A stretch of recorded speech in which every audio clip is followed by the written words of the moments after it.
지금 우리가 저렴하게 샀지만 1억대 만약에 산다고 했을 때 나중에 한 2억 정도는 시세 반영이 돼요. 그러면 4억 정도 가는 신축 빌라가 됩니다.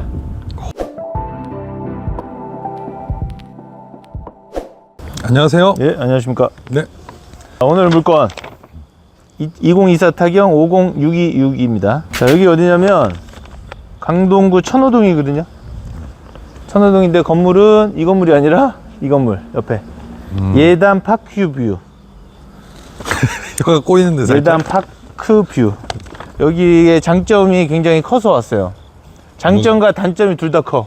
그냥 다세대 빌라 아니야 그냥? 예, 딱 겉으로 보기엔 다세대 빌라인데 신축 빌라. 그냥. 일단은 장점부터 얘기를 해야죠. 여기가 방 3개, 화장실 2개예요. 그럼 평수가 좀 크죠, 빌라치고. 그 다음에 신축이야. 근데 지금 1억 6,400에 오. 서울 끝도 아니고 여기서 한강 걸어서 한 10분이면 가거든요. 그리고 다리 건너면 어디예요? 광장동. 광진구. 그 다음 바로 옆은 어디예요? 송파구. 위에.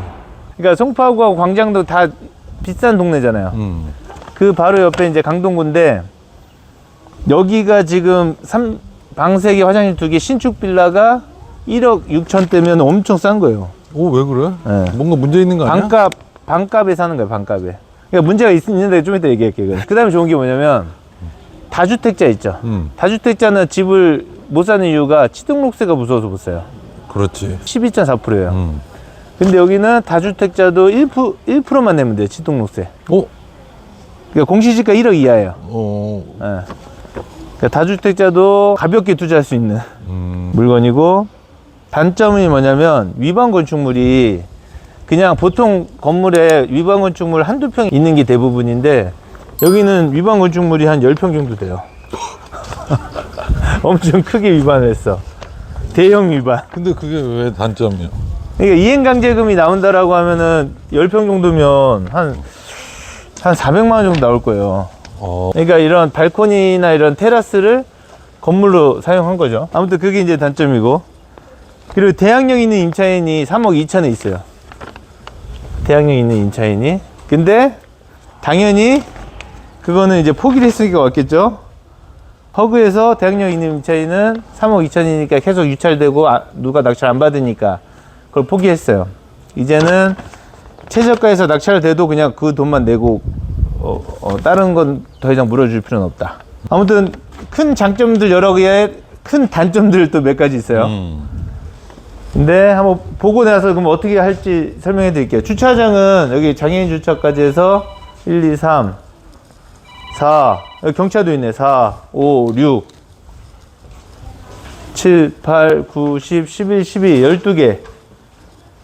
12개 되고, 상황에 따라서는 뭐 이렇게 이중 주차 할 수도 있는데, 12대 정도면은 그래도 협소하진 않은 거예요. 풍족하진 않아도 그냥 무난한 정도. 건물이 2017년식이거든요. 17년 12월 28일이니까.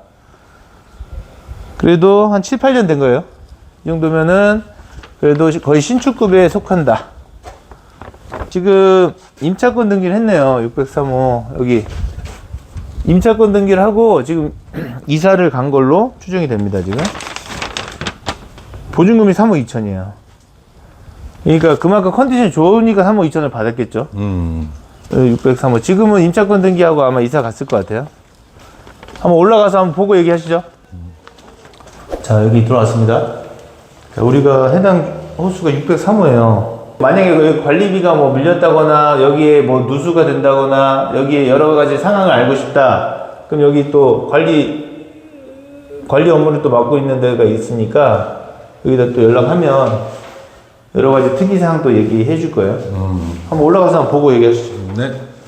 자, 여기 603호 왔는데요. 여기 짐들이 앞에 있는데 아마 여기 602호의 짐일 수도 있을 것 같아요. 어차피 안 사니까. 아기가 살고 있고. 자, 한 층에 3개 호수 601호, 2호, 3호입니다. 그러면은 옥상 한번 올라가서 한번 보고 얘기하시죠.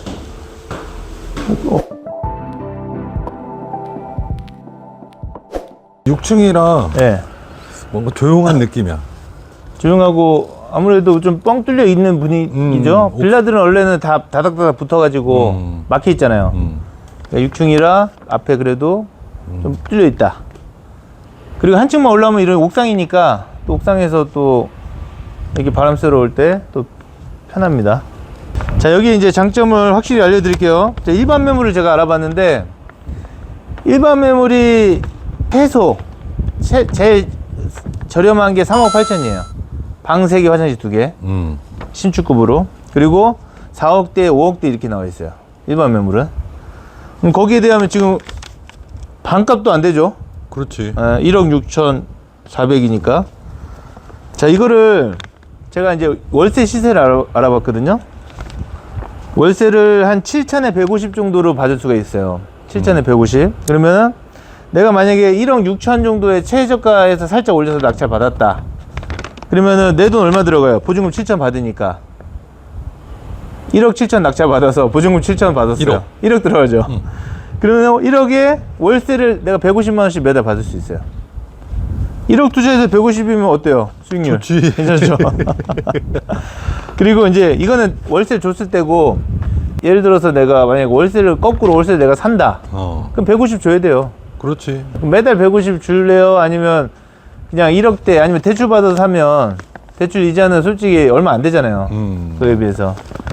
그럼 내가 부담 없이 일단 살 수가 있고, 자, 이거를 내가 어떻게 계산했냐면 일반 매물을 샀을 때하고 이걸 샀을 때를 비교해 봤어요. 일반 매물을 4억에 샀어요. 그럼 대출은 내 돈 한 2억 투자하고 2억 대출을 받았다고 생각할게요. 2억 대출은 한 80만 원 나와요, 매달. 1년이면 1,000만 원이죠. 10년이면 1억. 1억. 예를 들어서 내가 만약에 일반 매물을 안 사고 이런 경매로 싸게 샀다. 그리고 대출이 하나도 안 받고 샀다. 그러면은 10년만 지나면 난 1억 벌써 번 거예요. 이해 가시죠? 나중에 오를 걸 생각해서 하는 투자도 있지만 월세를 내가 10년 동안 안 낸다고 생각해 한번 해보라 이거죠. 그러면은 10년만 지나면 나는 1억을 먹고 들어간다. 그리고 이제 또 가장 중요한 거. 자, 위반 건축물이 많다고 그랬죠. 위반 건축물이 아까 이행강제금은 굉장히 커요. 한 3, 400은 나올 거예요. 근데 그 이행강제금이 작년부로 끝났어요. 5회를 납부하면 되거든요. 이게 2019년 이전에 걸렸을 거예요, 아마. 그 이전에 걸렸던 거는 5회만 납부하면은 그 다음부터는 위반 건축물 이행강제금이 안 나와요. 그래서 내가 낙찰 받는 순간 나는 이행강제금 한 푼도 안 내도 돼. 평생. 좋은데? 자, 그리고 더 좋은 게 있어요, 또. 그것도 좋지만 그래도 위반 건축물이다 보니까 전세 대출이라든가 뭐 내가 대출 받을 때라든가 제약은 좀 있어요. 그냥 벌금만 안 나올 뿐이지 위반 건축물이라고 찍혀는 있죠.